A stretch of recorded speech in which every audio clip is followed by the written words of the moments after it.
We're hearing from the man slammed to the ground by an Orlando police officer. According to records, the officer thought the man stole from the store. He told Channel 9 he did not. And now what happened before, during, and after the incident at a Publix will be heard by a jury after both sides could not come to a settlement last week. Now to investigate, Shannon Butler has more on why his attorneys say this was a violation of their client's civil rights. Shannon? Greg, the attorney's really taking issue not only with what you saw on that body cam, but how the homeless man was treated after his arrest and what they called an unarrest. Last week, both sides came to the table, but in mediation, they could not come to a settlement, so now they will go to trial. Mr. Glover, can you tell me what you remember about that day at Publix? Police slammed me on the ground. For the first time, we are hearing from a homeless man involved in this incident outside an Orlando Publix back in 2021. So you had no idea why this officer had his hands on you? He thought I had stole something out of the store, but I ain't steal nothing.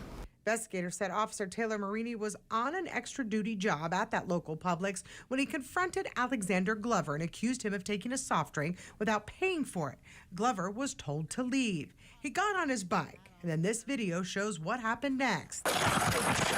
That was the beginning of what his attorneys say was a chain of events that violated Glover's civil rights. This was a consensual encounter. He didn't have any reason to believe that Mr. Glover had stolen anything. He did not witness Mr. Glover steal anything. Taylor Marini charged Glover with assault and battery on a law enforcement officer, theft, and resisting arrest with violence, but this paperwork shows Glover was released and never charged after the situation was reviewed by a supervisor. His attorneys say after he was taken to jail, Glover was then taken to the hospital and left there unaware of what was going to happen next. There was no contacting his family, attempting to contact a next of kin.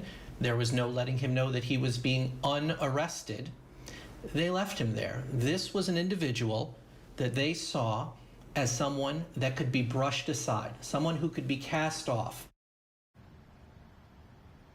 Now, I did speak to Taylor Marini last year. I sat down with him. At the time, he told me he may try to get his job back here at OPD. Since then, he says his certification will soon no longer be suspended, saying FDLE found that he, in fact, was not truthful.